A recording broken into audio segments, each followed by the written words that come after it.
당신의 믿음의 크기는 오늘 작은 믿음 말씀을 드립니다. 인생 질문이라는 책이 있는데 이 책에 보니까 미국의 철학자 토머스 네이글이라는 사람의 글이 실려 있습니다. 제가 읽어볼 테니까 한번 들어보시기 바랍니다. 나는 무신론이 옳았으면 좋겠다. 내가 아는 가장 박식한 지성인들 중 일부가 종교 신자라는 사실이 나를 불편하게 한다. 나는 신을 믿지 않으며 당연히 내 신념이 옳기를 바란다. 자, 이분은 굉장히 유명한 철학자라고 합니다. 이분이 솔직하게 자신의 의견, 생각을 피력을 했습니다. 하나님이 없었으면 좋겠다. 내 신념이 옳기를 바란다. 이게 어떤 의미입니까? 자, 이분은 하나님이 있는지 없는지 나도 잘 모르겠다. 그런데 나는 없는 쪽에 걸겠다는 거죠. 없는 쪽에 걸겠다. 그리고 내가 건 것이 옳았으면 좋겠다. 여러분, 무신론자들의 마음이 이럴 것이라 생각합니다. 공개적으로 이런 이야기를 하는 사람은 별로 없지만 이런 말은 하지 않을지라도 이 속마음은 이런 거죠. 제발 하나님이 없어라. 제발 하나님이 없어야 된다. 하나님이 계시면 큰일 나기 때문입니다. 자, 이런 분들의 그런 글이나 이야기를 들으면서 저는 이런 생각 많이 합니다. 우리의 믿음이라는 것이 참 놀랍다. 믿음의 출발점이 이건 우리에게서 시작될 수가 결코 없다는 것입니다. 믿음은 내가 노력해서 내가 만들어낼 수 있는 그런 것들이 아님을 알 수 있습니다. 즉 이성적으로 판단하고 생각해서 믿음을 만들어낼 수 있는 사람은 없다는 것입니다. 믿음은 하나님의 은혜입니다. 여러분, 우리 주위에는 하나님을 모르는 사람들, 하나님 믿지 않는 사람들이 더 많습니다. 그들도 우리와 똑같은 생각, 똑같지는 않지만 비슷한 생각, 비슷한 방식으로 삶을 살아갑니다. 여러분, 그분들에게 예수 믿는 분들을 보면 일단 이해가 안 됩니다. 이해를 할 수가 없습니다. 자, 그런 분들이 주로 하는 이야기가 있습니다. 덮어놓고 믿는 사람들이 기독교인들이라. 오늘날 그런 이야기를 많이 합니다. 그러니까 덮어놓고 믿는다는 거죠. 처음 예수를 믿을 때는 사실은 덮어놓고 믿는 것이 어느 정도 그 말이 맞습니다. 왜냐하면 뭘 물어보면 대답을 못합니다.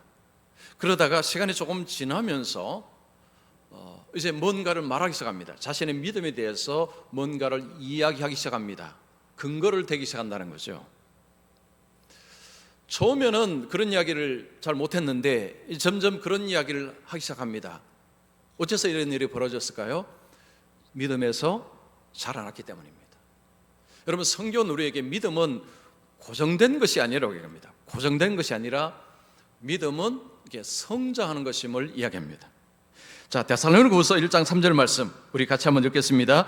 형제들아, 너희가 우리를 위하여 항상 하나님께 감사할지니 이것이 당연함은 너희의 믿음이 더욱 자라고. 바울은 데살로니가 교회 성도들을 생각하며 기도할 때 감사하다고 했습니다. 왜냐하면 그들의 믿음이 자라고 있기 때문에. 성경은 믿음은 자란다고 이야기합니다. 믿음이 성장한다고 이야기합니다. 자, 어떤 시점에서 어느 시점으로 성장합니까? 작은 믿음에서 큰 믿음으로, 미성숙한 믿음에서 성숙한 믿음으로. 믿음은 자라는 것이라고 이야기합니다. 자, 여러분 어떻게 믿음이 이렇게 자라고 계십니까? 내가 내 믿음이 어느 정도인지를 알지 못하면 여러분, 내 믿음이 자라야 된다는 것에 관한 생각을 하기는 어렵습니다. 자, 그래서 내 믿음이 어떤지를 먼저 알아야 됩니다. 자, 지난주에 큰 믿음 말씀드렸고 오늘은 작은 믿음을 말씀드립니다. 여러분께서 말씀을 들으시면서 자신의 믿음을 한번 살펴보시면 좋겠습니다. 자, 첫 번째, 작은 믿음을 가진 자는 주님을 온전히 신뢰하지 못한다. 예수님께서 어느 날 배를 타고 건너편으로 가십니다. 시점은 오늘 말씀에서는 잘 나타나지 않습니다. 이 말씀하고 비슷한 말씀이 마가복음에 나옵니다. 마가복음에는 저물 때라고 합니다. 저물 때, 어둑어둑할 때에 예수님이 배를 타고 건너편으로 가십니다. 예수님이 배를 탄 그 바다는 갈릴리 바다입니다. 호수라고 부르기도 하고 바다라고 부르기도 합니다. 워낙 크기 때문입니다. 이 바다는 여러분들도 아시지만 갑작스러운 돌풍이 일어나는 곳이기도 합니다. 주위가 산으로 이렇게 둘러쳐져 있어서 갑작스러운 돌풍, 폭풍이 일어나는 곳이기도 합니다. 예수님이 처음에 배를 타고 갈 때는 아무 문제가 없었습니다. 예수님이 배를 타자 예수님의 제자들이 따릅니다. 23절에 보시면 배에 오르심에 제자들이 따랐더라. 자, 여기서 우리는 예수님을 믿는다라는 것은 예수님을 따른다라는 것하고 똑같은 말이다라는 것을 알 수 있습니다. 여러분, 예수를 믿는다, 예수를 믿는 것이 뭐냐라고 물으면 이렇게 대답을 하셔야 됩니다. 예수님을 따르는 것이다. 예수님을 따르는 것이다. 여러분, 예수님을 따른다는 것은 어떤 의미일까요? 예수님의 제자라는 말입니다. 예수님을 주로 믿는 자는 예수님의 제자로 자동 가입이 됩니다. 만약에 나는 예수님을 믿기는 믿는데 나는 예수님의 제자는 아직 아닙니다, 성경적으로 성립이 안 되는 말입니다. 예수님을 주로 믿으면 예수님의 제자는 자동 가입이 되는 것입니다. 그것은 주로 믿는 사람은 곧 예수님의 제자라는 것입니다. 오늘날 적지 않은 분들이 이 믿음에 관해서 좀 오해를 하고 있습니다. 예수 믿는 것이 뭐냐 하면 주일날 교회 가는 것, 주일날 교회 가서 예배 드리는 것, 이런 식으로만 생각하는 분들이 적지가 않습니다. 만약에 여러분 예수를 믿는 것이 주일날 교회 가서 예배 드리는 것이 되어버리면, 그러면 주일날 예배 드리면 할 일 다 한 것입니다. 그러면 월요일부터 토요일까지 내 마음대로 살아도 별 문제가 안 됩니다. 그러나 내가 예수님의 제자라고 하면 주일날 예배 드리는 것은 이건 기본이고요, 월요일부터 토요일까지 삶도 예수님과 관련이 되어야 됩니다. 즉 예수님을 따라서 삶을 살아야 하는 것입니다. 예수님을 따른다는 것은 상당히 부담스러운 일입니다. 왜냐하면 여러분, 예수님을 따라가는 삶은 꽃길이 아닙니다. 가시밭길입니다. 자, 마태복음 16장 24절 말씀 우리 같이 읽습니다. 시작. 예수께서 제자들에게 이르시되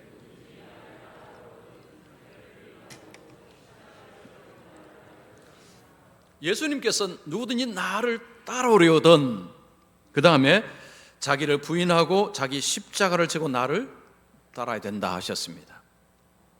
자기 십자가를 지고 예수님을 따른다, 이 표현 자체에 대한 이해가 먼저 돼야 됩니다. 여러분, 자기 십자가를 지고 예수님을 따른다는 것은 십자가 목걸이 걸고 예수 믿는다, 그런 말은 아닌 것입니다. 여러분, 차에 십자가 걸고 예수 믿는 것이다, 그런 말도 아닌 것입니다. 여러분, 십자가는 주님께 어떤 의미입니까? 죽음의 길입니다. 죽음의 길.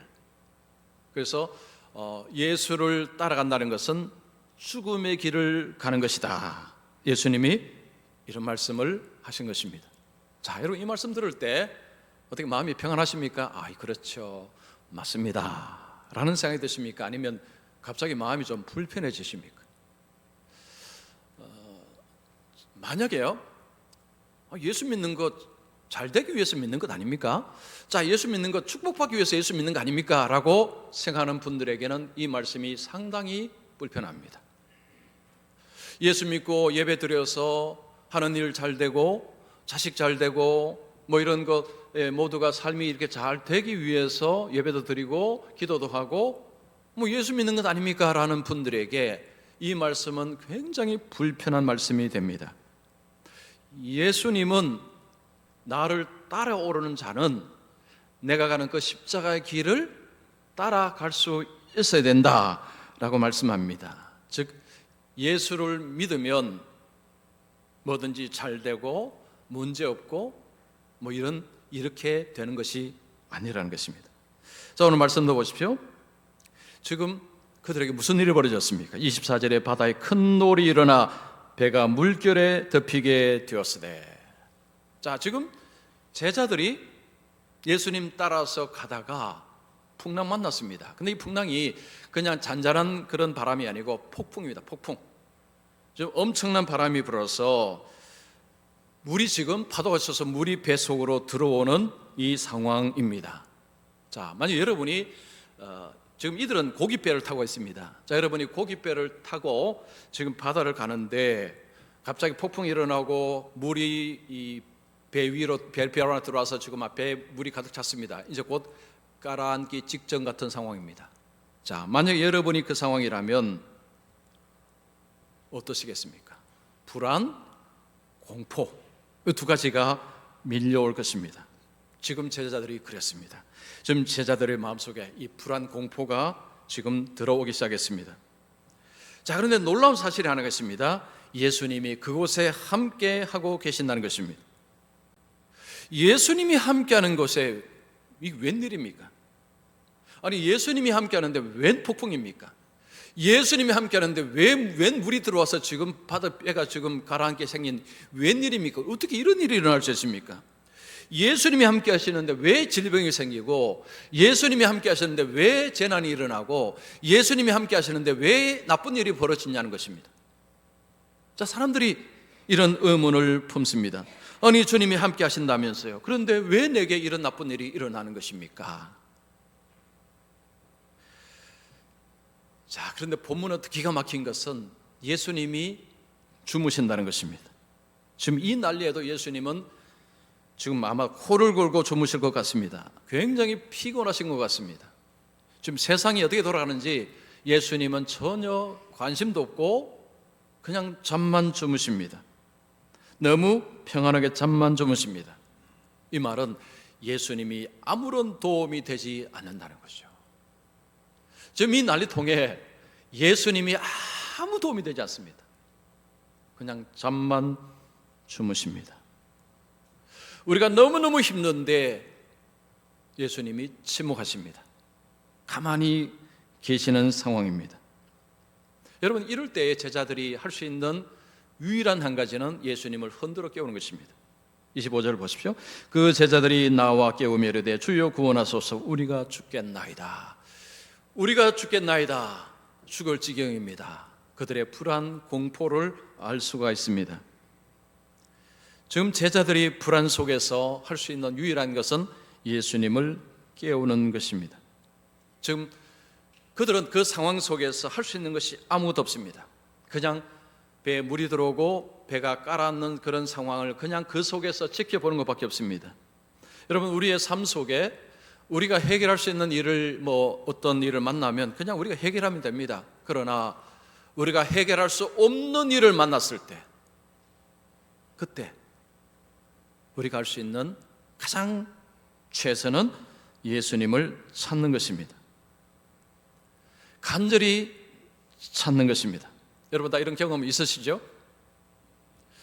그냥 평안하게 살다가 어떤 문제가 터졌을 때 평소에 안 찾던 주님 열심히 찾은 경험 아마도 다 있을 것입니다. 주님 저를 좀 도와주시옵소서. 제가 죽겠습니다. 여러분, 우리 삶 속에 불안은요, 어려움이 있을 때 불안이 찾아옵니다. 좋을 때는 불안이 없습니다. 어려운 상황에 오면 불안이 갑자기 훅 들어옵니다. 이 불안이 우리 속에 들어오면 문제를 일으킵니다. 이게 전문가들이 이야기합니다.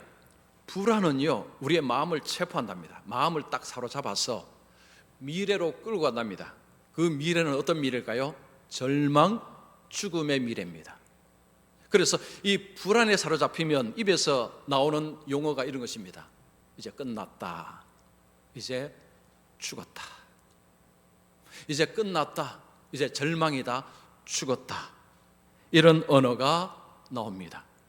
불안이 우리의 마음을 딱 사로잡아서 이걸 미래로 끌고 간다는 거죠. 그 미래는 절망과 죽음의 미래입니다. 그래서 끝났다, 죽었다, 이런 언어가 나온다는 것입니다. 자, 이럴 때에 제일 중요한 것은 현재에 집중하는 것이라고 합니다. 현재 집중. 미래를 생각하고 아이고 죽었다, 끝났다, 그러면 현재 아무것도 못합니다.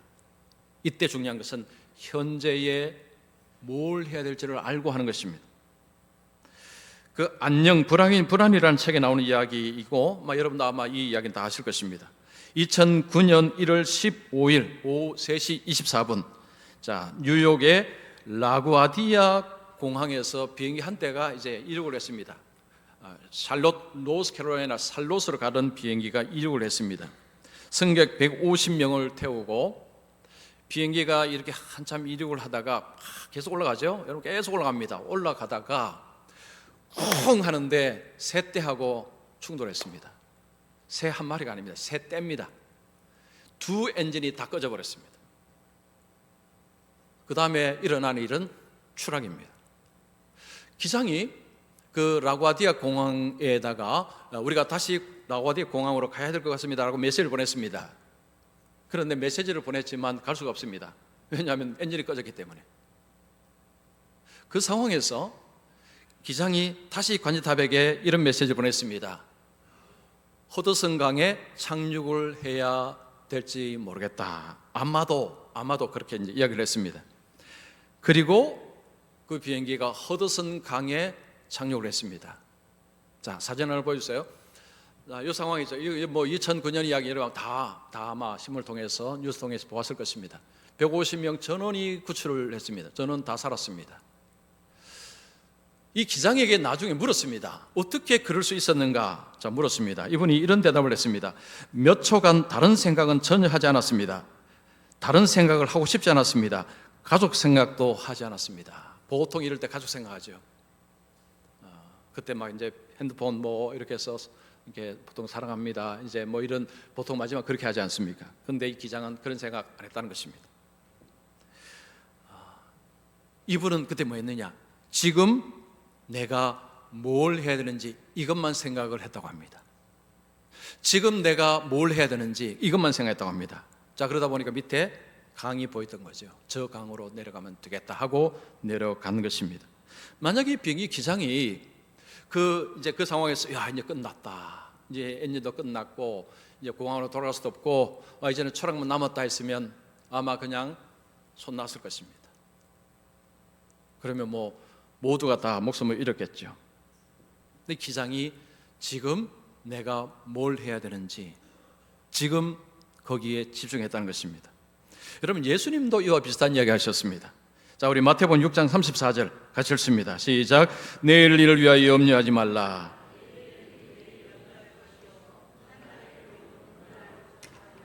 예수님께서 내일 일 오늘 걱정하지 말고 당겨서 걱정하지 말고 오늘 할 일을 하라는 거죠. 오늘 할 일을 하라는 것입니다. 자, 우리 속에 불안이 오게 되면 이 불안은 우리의 현재를 이게 아무도 못하게 만들어 버립니다. 자, 그런데 여러분 예수를 믿는 사람, 근데 믿음이 조금이라도 있는 사람이 할 수 있는 최고의 것은 예수님을 찾는 것입니다. 예수님을 찾는 것입니다. 그래서 불안은 부정적인 것이기도 한데 믿음이 조금이라도 있는 사람에게는 불안이 예수님을 찾게 만드는 이유가 됩니다. 불안하기 때문에 예수님을 찾는 것입니다. 그전에는 안 찾았습니다. 그러나 불안과 이 두려움이 몰려오니까 주님을 찾는 긍정적인 역할을 하기도 합니다. 자, 그런데 그 불안이 가득 찬 가운데서 주님을 찾는 그 모습은 믿음이 작은 모습이라는 거죠. 자, 불안이 찾아올 때 현재 아무것도 하지 못하게 만들어 버립니다. 그때 우리가 해야 될 가장 최선은 주님을 찾는 것입니다. 그리고 주님 지금 뭘 해야 됩니까? 어떻게 해야 됩니까? 주님께 도움을 구하는 것입니다. 자, 두 번째입니다. 작은 믿음을 가진 자는 말씀을 실천할 때 믿음이 성장한다. 제자들이 불안한 가운데 주님을 찾았습니다. 주님을 깨웠습니다. 주님이 뭐라고 하셨습니까? 26절에 어찌하여 무서워하느냐 믿음이 작은 자들아. 예수님께서 제자들에게 왜 그렇게 무서워하느냐 약간 책망조의 말씀입니다. 그리고 믿음이 작다 하셨습니다. 예수님이 계시는 가운데서 그들은 매우 불안해하는 가운데서 예수님이 믿음이 작다. 자, 여기서 우리는 작은 믿음의 특징을 볼 수 있습니다. 작은 믿음의 특징은 불안과 염려와 두려움에 가득한 모습입니다. 주님을 온전히 신뢰하지 못해서 마음속에 이런 염려, 걱정, 불안 이런 것들이 가득할 때 이 모습이 믿음이 작은 모습입니다. 예수님을 신뢰한다고 할 때, 예수님을 신뢰할 때에 여러분 예수님을 조금 신뢰할 수도 있고 많이 신뢰할 수도 있습니다. 예수님께서 지금 제자들에게 믿음이 없다라고 하신 것이 아닙니다. 믿음이 작다라고 하신 것입니다.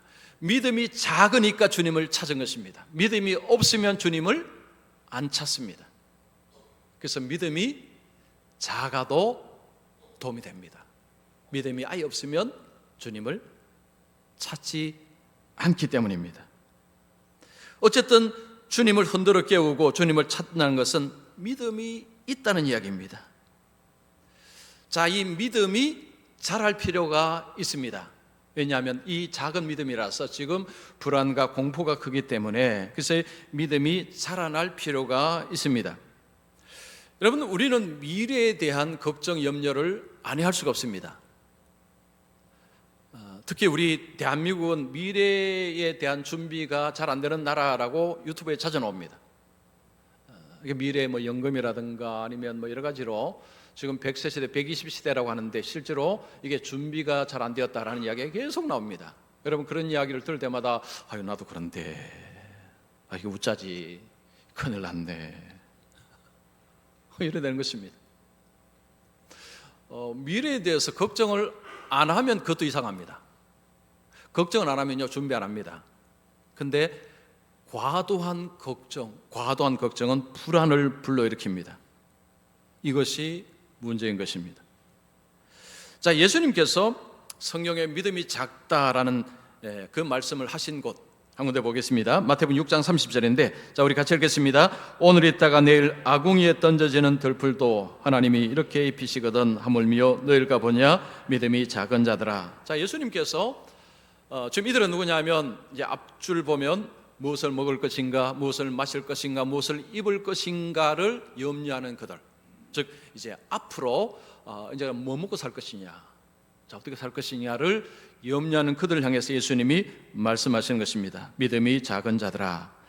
이러고 나서 예수님이 그 다음에 무슨 말씀하셨는가 중요합니다. 자, 32절에 제가 읽어드립니다. 이런 말씀하셨습니다. 너희 하늘 아버지께서 이 모든 것이 너희에게 있어야 할 줄을 아시느니라.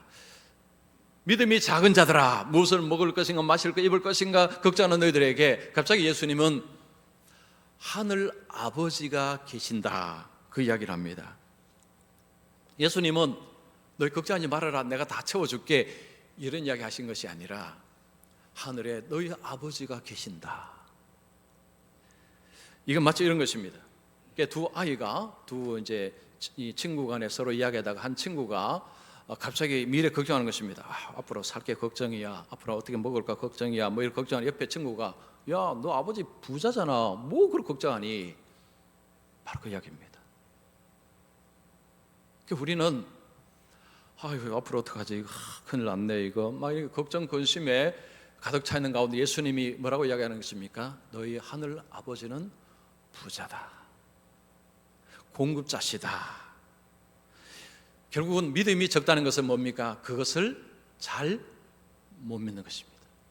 그걸 잘 못 믿는 것입니다. 신뢰가 약하다는 것입니다. 예수님께서 이제 믿음이 작은 자들아라고 하시고 나서 뭐 하셨습니까? 바다를 향해서 꾸짖으셨습니다. 자, 그러자 파도가 잠잠하고 갑자기 폭풍이 멎어지고 갑자기 잔잔해졌습니다. 제자들이 이 모습을 보고 놀랐습니다. 27절 보시면 그 사람들이 놀랍게 여기되 이가 어떠한 사람이기에 바람과 바다도 순종하는가 하더라. 지금 제자들은 예수님의 이 바람을 잔잔케 하는 모습을 보면서 너무 놀란 것입니다. 불과 얼마 전까지 예수님이 말씀으로 병자를 고치는 것 예수님이 봤습니다. 그 모습을 봤습니다. 그런데 이거는 완전히 종류가 달랐습니다. 병자 고치는 것도 놀랄 일이지만 이건 더 놀랄 일입니다. 왜냐하면 자연을 향해서 명령을 하는데 그 명령을 순종한다. 그럼 이분이 누구라는 것입니까? 창조주라는 이야기입니다. 창조주. 이건 창조주만 할 수 있는 것입니다. 예수님이 창조주의 권능을 보여주신 것입니다. 제자들은 지금까지 예수님을 안다고 했지만 그들이 예수님을 아는 것이 전부가 아니었습니다. 그들이 아는 예수님은 예수님이 이 정도라면 이제 귀퉁이 정도 알고 있었는데 이 사건을 통해서 예수님을 더 알게 된 것입니다. 와, 예수님이 이런 분이신가. 거기에서 믿음이 자라나는 것입니다. 믿음은 예수님을 아는 만큼 커집니다. 예수님을 알아야 믿음이 성장하는 것입니다. 교회를 오래 다니면 자연스럽게 믿음이 커지느냐? 그렇지는 않습니다. 믿음은 그런 성격이 아닙니다. 믿음은 예수님을 아는 만큼 자랍니다. 자, 그런데 우리가 예수님을 안다고 할 때요, 이거 참 착각잘합니다. 우리가 뭔가를 안다고 할 때 실제로 모르면서 안다고 할 때가 참 많습니다. 예를 하나 들어보겠습니다. 제가 올해 1월 5일에 금요일이었습니다. 금요일 날 새벽기도 마치고 요 상가에 있는 헬스장에 이제 헬스를 하러 이제 갔습니다. 제가 코로나 전까지 열심히 헬스장에서 운동하다가 코로나 터지면서 거의 4년을 푹 쉬었습니다. 그러다가 작년 연말에 이래서는 안 되겠다 하고 다시 헬스장에 등록을 하고 한 2주를 이제 열심히 다니고 그날 1월 5일 정도가 한 2주 정도 된 것입니다. 제가 그날 헬스장에 가서 인바디 기기 위에 올랐었습니다. 자, 인바디 기기 바로 저겁니다. 뭐 이제 여러분 저거 해보신 분 다 계시죠? 저것은 몸무게도 잴 뿐 아니고 근육량, 체지방량 이런 것들을 이제 알려주는 것입니다. 제가 이제 저기에 올라서니까 직원이 와서 제가 이거 도와줄까요? 라고 했습니다. 왜냐하면 거기에 비밀번호를 넣어야 되기 때문입니다. 그래서 제가 그랬습니다. 제가 알고 있습니다. 걱정 마십시오. 제가 알아서 하겠습니다. 그러면 그분은 이제 또 자기 자리로 갔습니다. 올라서니까 비밀번호 이렇게 딱 넣었습니다. 넣으니까 이제 몸무게 딱 나왔습니다. 그다음 체지방량 이런 것들을 이제 하려니 갑자기 비밀번호 넣으라고 또 뜬 것입니다. 그래서 제가 이게 뭐지 이거? 이전에 없었는데. 그래서 막 넣었는데요, 아무것도 안 맞았습니다. 그래서 제가 이제 그 직원에게 죄송한데요, 좀 오셔서 좀 도와주시겠어요? 불과 얼마 전까지 내가 다 안다고 알 수 있습니다 했는데 제가 이제 도와달라고 했는데 그분이 와서 거기는 전화번호 넣으면 됩니다라는 거예요. 그래서 전화번호를 딱 넣으니까 이제 뭐 체지방량 이런 게 이제 다 나왔습니다. 2주 전에 제가 배웠는데 대충 배운 것입니다. 저는 비밀번호 한 번만 넣는 걸로 머릿속에 저장되어 있었습니다. 근데 알고 보니까 2번을 넣어야 됐습니다. 제가 아는 것이 아니었습니다. 이걸 모른다고 이야기합니다. 당신은 그 아는 것이 아니고 당신은 그걸 모르는 거요, 이런 이야기입니다. 우리가요 머리로 안다고 생각하는데 사실은 막상 해보면 못하는 것, 여러분 그거 모르는 것입니다. 그거 아는 게 아닙니다. 여러분 신앙의 영역이 거의 이런 일들이 많이 일어납니다. 말씀 많이 듣습니다. 여러분 일주일에 최소 한 번은 말씀 들었습니다. 말씀 들을 때 고개를 끄덕끄덕하죠. 참 좋으신 말씀입니다. 은혜로운 말씀이죠. 어떡떡 들으면서 이제 내가 이제는 좀 안다고 생각합니다. 자, 근데요, 여러분 삶 속에서 이 말씀을 삶 속에 적용을 하지 아니하게 되면 이 말씀을 아는 것이 아닙니다. 자, 우리가 말씀을 그렇게 많이 듣는데 삶은 잘 안 변하죠? 여러분 잘 변하십니까? 저도 마찬가지로 잘 안 변하죠? 왜 안 변합니까? 안다고 생각은 하는데 실제로 모르기 때문입니다. 많이 들어서 끄떡끄떡 많이 알긴 압니다. 근데 막상 삶 속에 실천을 안 하니까 결국은 그게 제대로 작동하는지를 모르는 것입니다. 우리는 이런 함정에 갇혀 있습니다. 여러분, 신앙이라는 것은요, 예배당에서는 출발입니다. 마침표는 어디냐? 여러분, 집, 직장, 일상생활, 여기서 마침표를 찍어야 됩니다. 그런데 많은 분들이 교회에서 출발하고 교회에서 마침표를 찍습니다. 여기서 끝내버리는 거죠. 교회에 갇힌 신앙이 됩니다. 주일날 갇힌 신앙이 됩니다. 그러면 일주일 동안 이 말씀이 어떻게 작동하는지 모르고 살아갑니다. 그러면 이 지식은 모르는 것입니다. 여러분, 자기 생각에 속지 마십시오. 저도 마찬가지고요. 우리는 자기가 안다고 생각하고 철수까지 믿는데 막상 해보면 버벅거리거나 못하거나 이런 일들이 많은데, 특히 신앙은 이런 일들이 허다하게 많습니다. 자, 빌립보서 4장 6절 7절 말씀 우리 같이 한번 읽겠습니다. 시작. 아무것도 염려하지 말고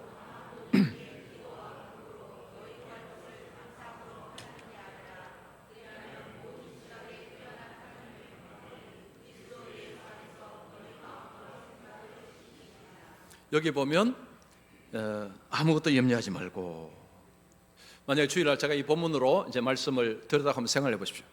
그러면 여러분 걱정이 있으면 하나님께 구하십시오. 주님을 찾으십시오. 주님께서 평안을 주신다고 약속하셨습니다. 예, 들었습니다. 그래서 고개를 끄덕끄덕 했습니다. 살다가 갑자기 어떤 걱정거리가 생겼습니다. 주일날 그렇지, 염려가 있을 때 주님을 찾으라고 했지. 그래서 주님을 열심히 찾습니다. 열심히 기도합니다. 한 번만 기도하는 것이 아니라 꾸준히 계속해서 어떤 그 문제를 가지고 기도를 합니다. 근데 기도를 하면서 마음속에 이 하나님의 평안이 찾아드는 것을 경험합니다. 그러면 입에서 어떤 이야기가 나옵니까? 와, 이 말씀이었구나. 이 말씀이 이런 의미였구나. 말씀의 경험을 통해서 와, 말씀이 진짜네. 말씀이 사실이네. 이걸 경험합니다. 그러면 믿음이 자라는 것입니다. 믿음이 조금씩 자라는 것입니다. 그 다음에 이 말씀 들으면 맞아, 이 말씀 맞아, 내가 경험해 봤어, 내가 해봤어, 이렇게 되는 것입니다. 여러분, 신앙의 성숙은요, 내가 만들어가는 게 아닙니다. 결국은 하나님께서 그때그때 우리에게 보여주시고 도와주심을 통해서 눈이 조금씩 더 열려가는 것입니다. 내가 만들어갈 수 있는 것이 아닙니다. 주님이 우리에게 원하시는 건 뭡니까? 주님을 찾으라는 거죠. 주님을 찾으라는 것입니다. 주님께 도움을 구하라는 거죠. 주님, 이거 어떻게 됩니까? 주님, 이거 어떻게 됩니까? 주님, 알려주십시오. 조금씩 눈이 열리면서 더 많이 보게 되면서 믿음의 성장이 일어날 때, 여러분, 우리에게 무슨 좋은 일이 일어날까요? 자, 지금 이 빌립보서 말씀드렸지만 하나님의 평강이 너희 마음과 생각을 지키시리라. 우리의 믿음이 성장하게 되면 우리의 마음이 평안을 얻습니다. 하나님께서 우리의 마음을 붙드십니다. 하나님이 우리를 도우십니다. 내가 아무리 발버둥쳐도요, 내 마음 못 지킵니다.